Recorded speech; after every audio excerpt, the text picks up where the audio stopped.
Salut à toutes et à tous, et bienvenue dans l'Historien du dimanche. J'espère que vous avez passé une excellente semaine.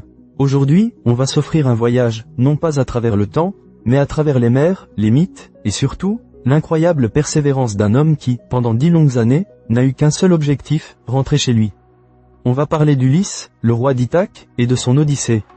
Alors, préparez votre thé ou votre café, installez-vous confortablement, parce que l'histoire que je vais vous raconter, c'est celle d'une épopée qui a traversé les millénaires et qui, croyez-moi, n'a pas pris une ride.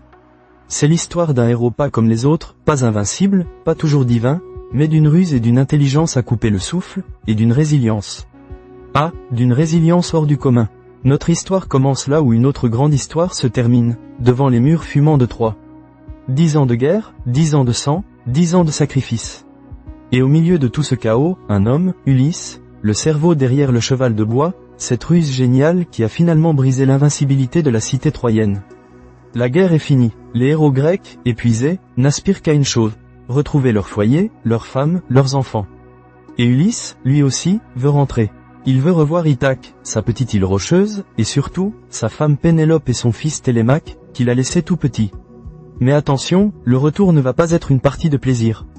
Pas du tout, les dieux sont rancuniers, surtout Poséidon, le dieu de la mer, furieux contre Ulysse pour avoir aveuglé son fils, le cyclope Polyphème. On y reviendra, vous inquiétez pas. Alors, Ulysse et ses 12 navires quittent Troie. Au début, tout va, presque, bien. Ils pillent la cité des Cicones, ce qui est assez commun pour l'époque, mais ils s'attardent un peu trop, et les Cicones reviennent en force. C'est le premier coup dur, des pertes, des hommes morts. Le ton est donné, ce retour ne sera pas sans épreuve. Puis, une tempête les jette sur l'île des lotophages, les mangeurs de lotus. Une fleur délicieuse, dit-on, mais qui a une particularité, quiconque y goûte oublie tout. Oublie sa maison, sa famille, son but. Certains des compagnons d'Ulysse en mangent et refusent de repartir. Ulysse doit les ramener de force au navire, les ligoter pour qu'ils ne cèdent pas à l'appel de l'oubli. Une tentation terrible, renoncer à tout pour une béatitude douce et amnésique. Mais Ulysse, lui, a un but trop fort. Ithaque l'appelle. Et après ça, on entre dans le vif du sujet, dans le mythe pur et dur. Nos marins arrivent sur une île habitée par des géants à un œil, des créatures brutes, sans loi ni foi, les cyclopes. Ulysse, curieux, et c'est souvent sa force et sa faiblesse, veut explorer. Il arrive dans une immense caverne, qui appartient à un certain Polyphème. Ce cyclope, c'est une montagne de muscles, un monstre. Et quand il découvre Ulysse et ses hommes dans sa caverne, il n'y va pas par 4 chemins. Il bloque l'entrée avec un rocher immense et commence à dévorer les compagnons d'Ulysse, 2 par 2, crus, à chaque repas. Imaginez l'horreur, la panique. Ulysse sait qu'il ne peut pas affronter le cyclope par la force, il est beaucoup trop puissant. Il va devoir user de sa ruse légendaire. Il offre à Polyphème du vin pur, un vin tellement fort qu'il endort le cyclope.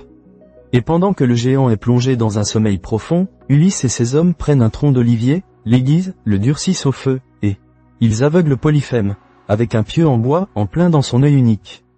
Le cyclope hurle de douleur, un cri qui résonne dans toute l'île. Les autres cyclopes accourent, demandent à Polyphème ce qui ne va pas. Et là, la ruse d'Ulysse. Quand Polyphème lui a demandé son nom, Ulysse a répondu « Personne ». Alors, quand les cyclopes lui demandent qui lui a fait ça, il répond « Personne. Personne ne m'a fait de mal ». Les autres cyclopes, n'y comprenant rien, repartent. Quelle intelligence! Mais comment s'échapper de la caverne, bloqué par l'énorme rocher? Polyphème, aveugle et furieux, garde l'entrée, palpant chaque animal qui sort, pour s'assurer qu'aucun homme ne s'échappe. Ulysse a encore un tour dans sa manche, il attache ses hommes sous le ventre des béliers les plus costauds. Et lui-même, il s'accroche sous le ventre du bélier le plus fort de tous. Quand Polyphème laisse sortir son troupeau le matin, il caresse le dos de chaque bélier, sans se douter qu'en dessous, les Grecs s'échappent, sains et saufs. Ils atteignent les navires, rament à toute vitesse. Et c'est là qu'Ulysse, fier, un peu trop peut-être, va commettre une erreur. Il ne peut pas s'empêcher de crier au cyclope. Polyphème, si jamais on te demande qui t'a fait ça, dis que c'est Ulysse, le destructeur de Troie, le roi d'Ithaque. Grave erreur. Polyphème, connaissant son nom, invoque son père, Poséidon, le dieu de la mer. Et c'est là que la malédiction commence. Poséidon jure que Ulysse ne rentrera chez lui qu'au prix d'énormes souffrances, seul, et sur un navire étranger. La promesse va être tenue. Après cette série noire, Ulysse et ses compagnons arrivent chez Éole, le maître des vents. C'est presque la chance. Éole, charmé par le récit d'Ulysse, lui offre une outre, un sac en cuir, qui contient tous les vents, sauf celui qui doit les ramener à Ithaque. N'ouvre jamais cette outre, lui dit-il. Pendant 9 jours et 9 nuits, ils naviguent, la maison est en vue. On voit déjà les côtes d'Ithaque. Mais alors qu'Ulysse s'endort, épuisé, ses compagnons, jaloux, pensent qu'il cache un trésor dans cette outre. Ils l'ouvrent. D'un coup, tous les vents se déchaînent, une tempête monstrueuse les ramène. Au point de départ, chez Éole.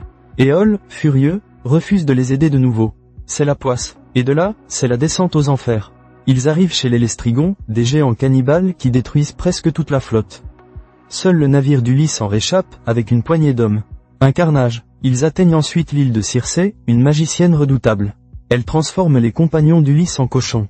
Mais Ulysse, aidé par le dieu Hermès, parvient à résister à sa magie et la force à rendre leur forme humaine à ces hommes. Il passe une année sur son île, une année de luxe et de volupté. Mais Ithaque appelle toujours. Quand vient le temps de partir, Circé leur donne un conseil terrifiant. Pour connaître leur chemin, ils doivent descendre aux enfers, consulter le devin Tirésias. Imaginez l'angoisse. Descendre dans le royaume des morts. Ulysse le fait. Il offre des sacrifices, et les ombres des défunts viennent à lui. Il voit sa mère, qui est morte de chagrin pendant son absence. Le cœur serré, il parle à Tirésias, qui lui donne une prophétie cruciale. Il rentrera chez lui, mais il devra être seul. Surtout, il ne devra pas toucher au troupeau du dieu Hélios, sur l'île de Trinacé. Sinon, il subira encore plus de pertes. Et en rentrant, il devra faire face à des hommes qui ont envahi son palais. Armé de ces sombres prédictions, Ulysse reprend la mer. Il affronte les sirènes, ces créatures à la voix envoûtante qui attirent les marins vers les récifs. Mais Ulysse, prévoyant, bouche les oreilles de ces hommes avec de la cire, et se fait attacher au mât pour pouvoir écouter leurs chants sans y succomber. Il est le seul mortel à avoir entendu les sirènes et à en être sorti vivant. Quelle force de caractère! Puis vient le passage entre Scylla et Charybde. Un choix cornélien. D'un côté, Scylla, un monstre marin à 6 têtes, qui arrachera 6 de ses hommes. De l'autre, Charybde, un tourbillon géant qui engloutit des navires entiers. Ulysse choisit Scylla, sachant qu'il perdra des hommes, mais au moins, pas tout son navire. Il sacrifie 6 vies pour en sauver d'autres. Une décision déchirante. Et enfin, l'île de Trinacé. Là où paissent les bœufs sacrés d'Hélios, le dieu soleil. Ulysse, se souvenant de la prophétie de Tirésias, supplie ses hommes de ne pas y toucher. Mais une tempête les cloue à l'île pendant 1 mois. La faim devient insoutenable. Pendant qu'Ulysse est parti prier les dieux, ces hommes, désespérés, tuent et mangent les bœufs. C'est la catastrophe. Hélios, furieux, demande à Zeus de les punir. Quand ils reprennent la mer, Zeus déclenche une nouvelle tempête. La foudre frappe le navire, qui chavire. Tous les hommes d'Ulysse périssent, noyés.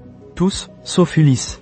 Il s'accroche à un morceau de mât, dérive pendant des jours, des nuits. Seul survivant de toute son expédition. La prophétie de Tirésias s'est réalisée. Après 10 jours de dérive, Ulysse échoue sur l'île d'Ogygie. C'est là que vit Calypso, une nymphe immortelle, d'une beauté à couper le souffle. Calypso tombe follement amoureuse d'Ulysse. Elle lui offre l'immortalité, la jeunesse éternelle, si seulement il reste avec elle.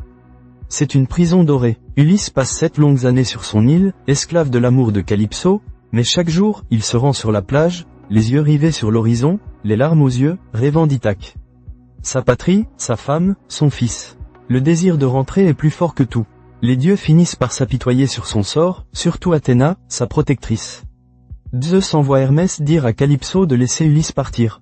La nymphe, le cœur brisé, obéit. Elle l'aide à construire un radeau. Et Ulysse reprend la mer, seul. Mais Poséidon n'a pas dit son dernier mot. Il déclenche une dernière tempête, terrible, qui détruit le radeau. Ulysse se retrouve de nouveau à la dérive, nu, épuisé. Il s'échoue sur l'île des Phéaciens, un peuple civilisé et bienveillant. C'est là que la princesse Nausicaa le découvre. Les Phéaciens, menés par leur roi Alcinos, l'accueillent avec une hospitalité exemplaire. Ulysse ne révèle pas son identité tout de suite. Mais lors d'un banquet, un Aède, un chanteur, entonne un chant sur la guerre de Troie, et Ulysse, submergé par l'émotion, fond en larmes. Il ne peut plus se cacher. C'est devant eux qu'Ulysse va enfin raconter son histoire, toute son odyssée, du cheval de Troie à l'île de Calypso. Imaginez la scène, ce héros meurtri, racontant ses aventures incroyables à des auditeurs fascinés. Les Phéaciens, émus par son récit, décident de le ramener à Ithaque sur l'un de leurs navires. Enfin, après 20 ans d'absence, après 10 ans de guerre et 10 ans d'errance, Ulysse touche enfin le sol de son île.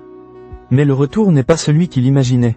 Ithaque a bien changé. En son absence, son palais a été envahi par une centaine de prétendants, des nobles locaux qui convoitent Pénélope, sa femme, et son trône.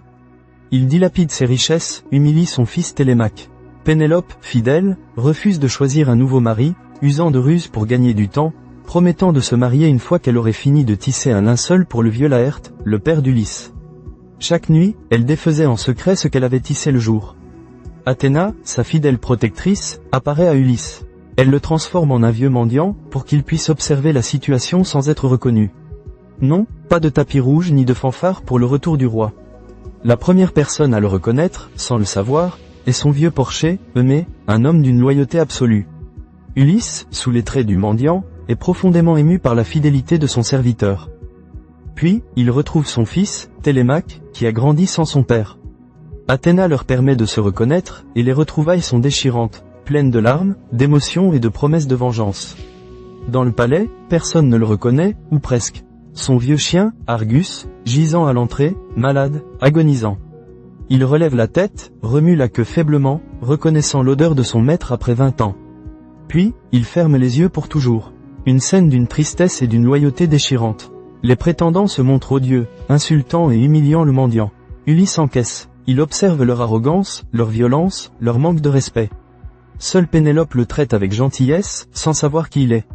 La vieille nourrice, Euryclée, elle, reconnaît Ulysse grâce à une cicatrice qu'il porte à la cuisse lorsqu'elle lui lave les pieds. Mais Ulysse lui fait jurer de garder le secret. Le moment de la vengeance approche. Pénélope, poussée par Athéna, annonce un concours. Elle épousera celui qui parviendra à bander l'arc d'Ulysse, un arc si puissant que seul lui pouvait le tendre, et à faire passer une flèche à travers les 12 haches alignées. Aucun des prétendants n'y parvient. Ils sont trop faibles, trop lâches. Le mendiant demande à essayer. Les prétendants se moquent, l'insultent. Mais Télémaque et Pénélope acceptent. Ulysse saisit son vieil arc. D'un mouvement sûr, il le bande, si facilement, et décoche la flèche qui traverse les 12 haches, comme autrefois. C'est le signal. Les portes du palais sont fermées. Avec l'aide de Télémaque, d'Eumée, et d'un autre serviteur fidèle, Ulysse révèle son identité et commence le massacre des prétendants. Une scène d'une violence inouïe, mais justifiée par la justice divine et le retour de l'ordre. Les hommes qui ont souillé sa maison, déshonoré sa famille, paient le prix fort. Une fois la vengeance accomplie, il ne reste plus qu'à Pénélope de reconnaître Ulysse. Mais après tant d'années, tant de souffrances, Pénélope reste méfiante. Elle a peur d'être dupée, qu'il s'agisse d'un imposteur envoyé par les dieux. Elle le met à l'épreuve, une épreuve que seul le vrai Ulysse peut réussir. Elle demande à sa servante de déplacer le lit nuptial d'Ulysse et d'elle. Et Ulysse s'indigne, personne ne peut déplacer ce lit. Il a été construit autour d'un olivier encore vivant, dont le tronc est la base du lit lui-même. Ce secret, ce détail intime, seuls Ulysse et Pénélope le connaissent. C'est la preuve ultime. Pénélope éclate en sanglots, se jette dans ses bras. Les retrouvailles, enfin, après 20 ans, sont emplies d'amour, de larmes et de soulagement. L'Odyssée se termine, non pas par la mort d'Ulysse, mais par son retour, le rétablissement de l'ordre à Ithaque, et une prophétie l'attend encore. Il devra repartir pour un dernier voyage, loin de la mer, pour apaiser Poséidon. Mais ça, c'est une autre histoire. L'Odyssée, chers auditeurs, ce n'est pas juste une histoire ancienne de monstres et de dieux. C'est une histoire profondément humaine. C'est l'histoire d'un homme qui, malgré les épreuves les plus terribles, les tentations les plus douces, ne perd jamais de vue son objectif, rentrer chez lui. C'est le triomphe de la ruse sur la force brute, de la persévérance sur le désespoir. C'est un hymne à la fidélité, à la famille, et à cette force qui nous pousse à surmonter l'insurmontable. Ulysse n'est pas parfait, il est fier, parfois arrogant, il fait des erreurs. Mais c'est précisément ce qui le rend si attachant, si universel. Son voyage est une métaphore de nos propres vies, de nos propres retours à l'essentiel, à ce qui compte vraiment. Et je crois que c'est pour ça que cette histoire continue de nous captiver, des milliers d'années après avoir été contée pour la première fois. Voilà pour cette plongée dans l'épopée d'Ulysse. J'espère que ce voyage vous a plu et qu'il vous a donné envie de vous replonger dans ce texte magnifique qu'est l'Odyssée d'Homère. Merci infiniment de m'avoir écouté pour ce nouvel épisode de l'Historien du Dimanche. Si ça vous a plu, n'hésitez pas à en parler autour de vous, à laisser une note sur votre plateforme d'écoute préférée, ça aide énormément le podcast à se faire connaître. On se retrouve la semaine prochaine pour une nouvelle histoire, un nouveau voyage dans le temps. En attendant, prenez soin de vous, et comme dirait Ulysse après 20 ans d'absence, il n'y a rien de plus doux que sa patrie et ses parents. À très vite.